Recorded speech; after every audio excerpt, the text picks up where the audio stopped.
दोस्तों, मोटे मुनाफे का झांसा देकर हजारों लोगों से 100 करोड़ रुपए की ठगी हो गई।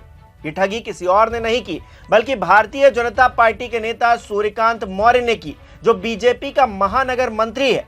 उसने पहले तो लोगों से अमर ज्योति यूनिवर्स निधि लिमिटेड नाम की कंपनी में पैसे निवेश करवाए और अब 100 करोड़ रुपए लेकर फरार हो गया है। यहां सवाल यह उठता है दोस्तों कि क्या सूबे की योगी आदित्यनाथ सरकार अपने फ्रॉड नेता को पकड़ेगी और क्या लोगों की गाढ़ी कमाई को बेईमान भाजपाई से वसूल करके वापस लोगों को दिया जा सकेगा। नमस्कार, मेरा नाम हिमांशु मिश्रा है। आप देख रहे हैं 4PM न्यूज नेटवर्क। दोस्तों, बदायूं के सदर कोतवाली क्षेत्र में मीरा सराय शेखुपुर रोड पर अमर ज्योति यूनिवर्स निधि लिमिटेड का ऑफिस है। कंपनी करीब 30 साल से एजेंट के जरिए आरडी और एफडी पर बैंकों के मुकाबले ज्यादा फायदा देने का झांसा देकर लोगों से निवेश करवा रही थी। करीब 1 साल से 15,000 निवेशकों का 100 करोड़ रुपए का भुगतान कंपनी पर बकाया था। शुक्रवार को कंपनी ने अपने ऑफिस से फर्नीचर हटा लिया। इतना ही नहीं, कंपनी दफ्तर के अंदर से एसी, पंखा, काउंटर, कंप्यूटर, अलमारी, सब करोड़ों का जो फर्नीचर लगा हुआ था सब गायब हो गया रातों रात। कंपनी के भागने की खबर जैसे ही लोगों तक पहुंची तो सैकड़ों लोग सड़क पर आ गए। फ्रॉड कंपनी के बाहर पहुंचकर हंगामा करने लगे। इसके अलावा कई लोग सिंधु नगर कॉलोनी के सामने मौजूद अमर ज्योति कंपनी के निदेशक शशिकांत मौर्य और उसके भाई सूर्यकांत मौर्य के घर भी पहुंचे। यहां घर का घेराव कर नारेबाजी जमकर की गई। हंगामा बढ़ा तो पुलिस भी पहुंच गई। हंगामे के दौरान शशिकांत मौर्य और उसका भाई, जो कि भाजपा का नेता है, सूर्यकांत मौर्य, अपने घर से बाहर तक नहीं निकले। दरवाजे पर सुरक्षा के लिहाज से तैनात पुलिस कर्मियों ने बताया कि दोनों घर पर हैं ही नहीं, यानी कि पुलिस भी उन्हीं का साथ दे रही थी। केवल परिवार के लोग हैं, महिलाएं हैं, ये बताकर लोगों को टाल दिया गया। फिर शुक्रवार देर शाम को ही बारादरी पुलिस दोनों भाइयों और उनके परिवार को घर से निकालकर सुरक्षित ले गई।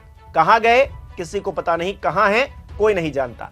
इसके बाद सूर्यकांत और शशिकांत ने एक पेंटर भेजा और अपने घर के बाहर उस बोर्ड को पुतवा दिया जिस पर उनका नाम और बीजेपी का पद लिखा हुआ था। अब सोचिए किस तरह से फ्रॉडगिरी की पहले तो, और उसके बाद अपने आप को बचाने के लिए कि हम भारतीय जनता पार्टी से नहीं है, ये दिखाने के लिए वहां पर जो बोर्ड लगा हुआ था उससे भी अपना नाम और पद पेंट करवा दिया।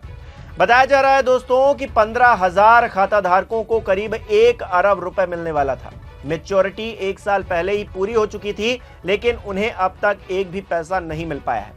बदायूं में इस कंपनी के खिलाफ कई मुकदमे भी दर्ज हो चुके हैं। 6 महीने पहले भी इसी कंपनी के खिलाफ बदायूं में हंगामा हुआ था। जब निवेशकों को समय पर भुगतान नहीं मिला तब कंपनी ने आश्वासन दिया था और मामला शांत हो गया था, लेकिन इस बार तो कंपनी ही गायब हो गई है और कंपनी को जो लोग रन कर रहे थे, निदेशक थे, वो भी फरार हो गए। अब हजारों निवेशकों के सामने अपनी मेहनत की कमाई डूबने का खतरा साफ तौर से दिख रहा है। यहां पर उनके पास आश्वासन भी नहीं है। मीडिया रिपोर्ट्स के मुताबिक सूर्यकांत बरेली में इसी कंपनी का दफ्तर खोलकर लोगों को ठग रहा था। इन लोगों ने काफी समय से अपनी संपत्तियों को बेचना शुरू कर दिया था। लोगों को 21 मई तक का समय दिया गया था, पर वो तारीख आती उससे पहले ही सब फरार हो गए। अभी तक किसी का हिसाब किताब नहीं हुआ है।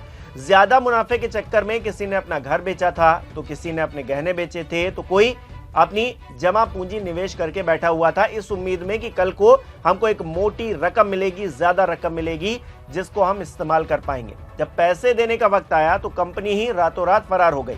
अब निवेशकों का रो रो कर बुरा हाल है। हर कोई इसी उम्मीद में है कि हमको हमारा पैसा मिल जाए, लेकिन दोस्तों, भारतीय जनता पार्टी का एक नेता इतना बड़ा फ्रॉडिया निकला। उसने लोगों के 100 करोड़ रुपए हजम कर लिए और पुलिस भी उसकी मदद करती रही। उसको घर से सुरक्षित बाहर लेकर निकल गई, उसके परिवार को लेकर बाहर निकल गई।